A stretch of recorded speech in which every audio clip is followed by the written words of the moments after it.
बात बहुत ज्यादा पुरानी नहीं है। लगभग 15 से 20 साल पहले शहर में कोई भी अगर विरोध प्रदर्शन होता था तो उसके लिए पुतले फूंके जाते थे, और उन पुतले फूंकनों का ये असर होता था कि बात बहुत जल्दी मान ली जाती थी। लेकिन दौर बदला, बदलते बदलते आज कंडीशन ये है कि किसी के अंदर, किसी भी अधिकारी, किसी नेता, किसी मंत्री का पुतला फूंकने की शायद हिम्मत नहीं है। लेकिन आज जो हमारे पास शख्सियत मौजूद हैं वो इस मामले में बहुत एक्सपर्ट रहे हैं। आप समाज सेवी भी हैं, आप एक पार्टी से भी जुड़े हुए हैं। आपका नाम मरगूब सिद्दीकी है, युवा नेताओं के नाम से मशहूर हैं। मरगूब साहब, आप हमारे स्टूडियो में तशरीफ लाए, इसके लिए हम आपका शुक्रिया अदा करेंगे। लेकिन ये जरूर बताएं कि जो एक सिस्टम चला था उस दौर में पुतले फूंकने का, वो आपके अंदर एनर्जी कहां से आती थी?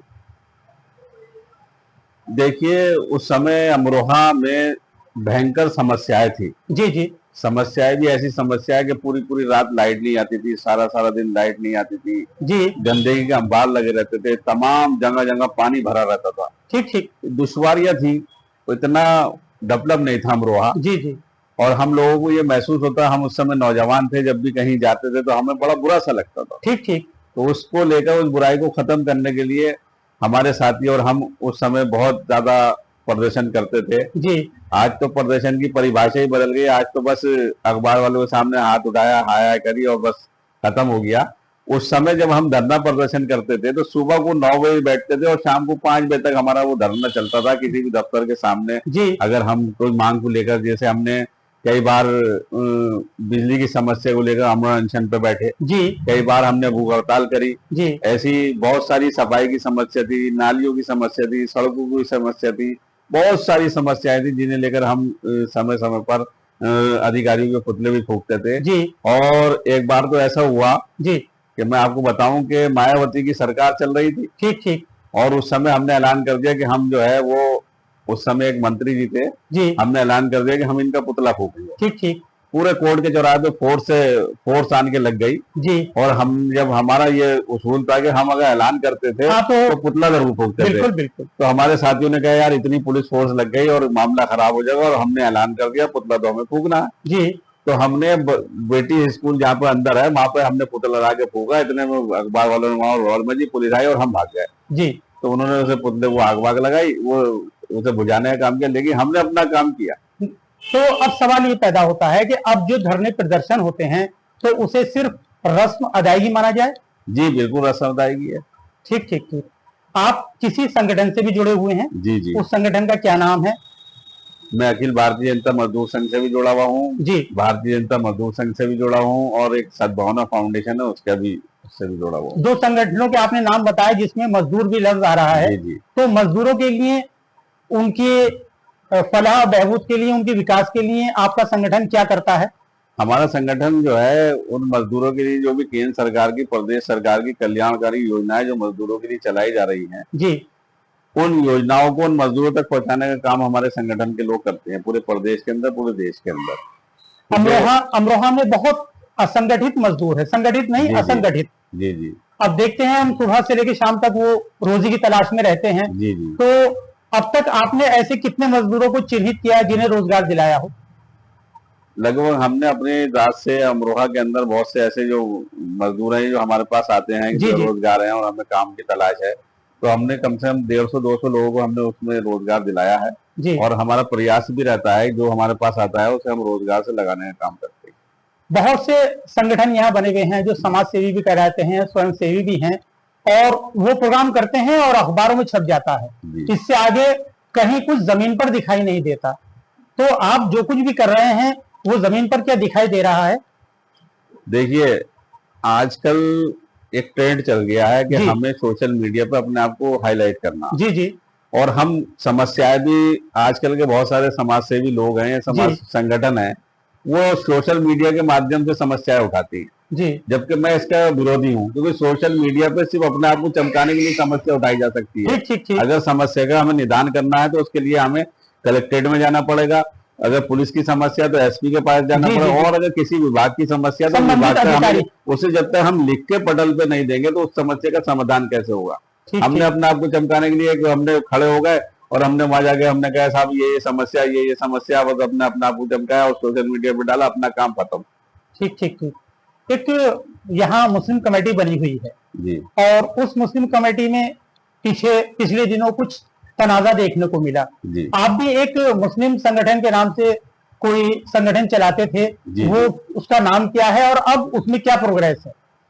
देखिए वो हमारा जो है वो यंग मुस्लिम कमेटी थी। जी जी जी।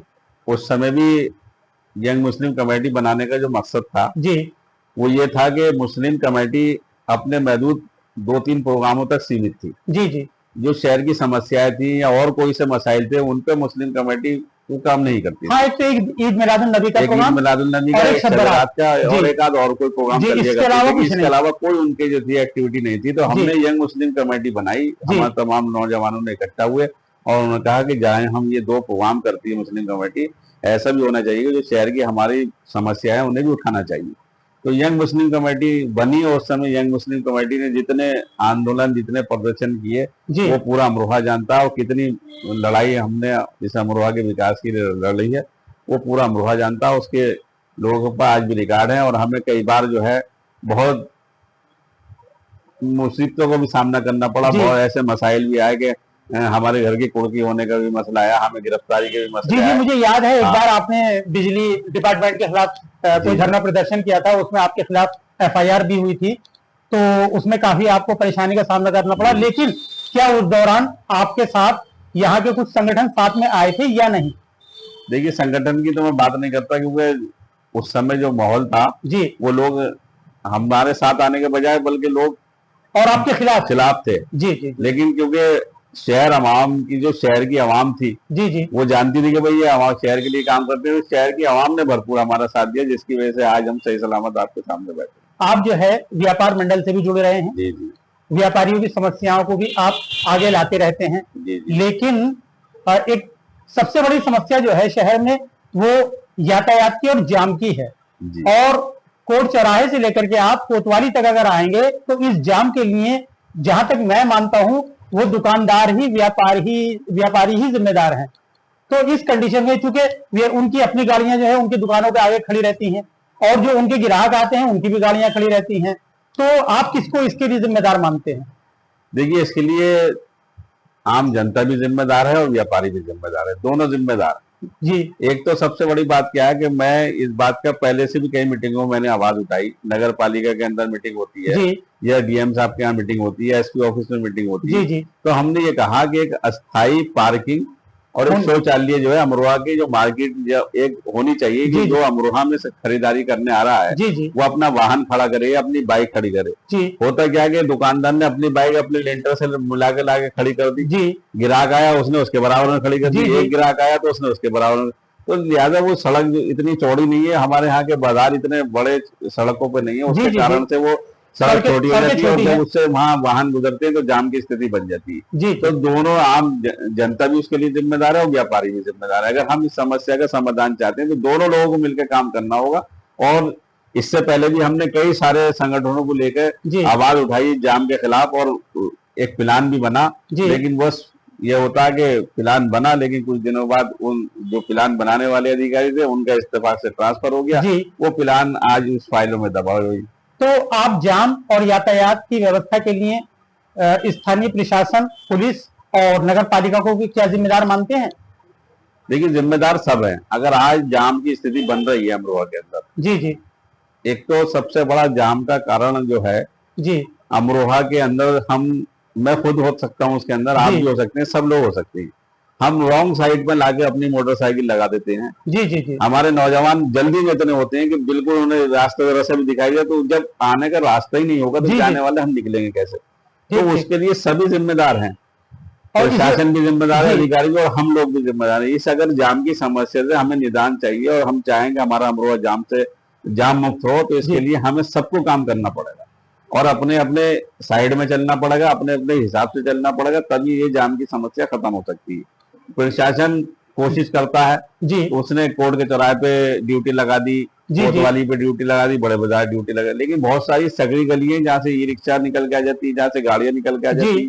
अभी आपने देखा कि एक एक्सीडेंट हो गया एक हिंदू कॉलेज पे। जी जी। तो कई सारी हमारी मांग थी, बहुत समय से हमारी मांग है कि गूगल का जो शॉर्ट रास्ता दिखाता तो बाजार से होके वो गाड़ियां आ जाती जी। हमने बहुत सारी इसमें मांग करी कि वो कम से कम बोर्ड लगे होने चाहिए जी जी, जिससे आदमी को पता हो कि हमें बाहर से इधर से निकलना है, इधर से मार्केट। नहीं, इसमें मैं आपको बता दूं कि नगर पालिका ने पहल की है और कुछ जगह पर जो है वो साइन बोर्ड लगाए गए हैं जिससे पता चल जाए कि ये रास्ता किधर को जा रहा है। लेकिन अब सवाल ये होता है कि जिस तरह से छोटी सड़कें हैं हमारी और ई रिक्शा बहुत ज्यादा हो गए हैं और जो ई रिक्शा चलाने वाले हैं वो अनट्रेन्ड हैं, उन्हें भी इस बात से कोई सरोकार नहीं है कि रास्ता मिलेगा या नहीं मिलेगा, वो भी उसके लिए जाम लगाने के लिए बराबर के जिम्मेदार हैं।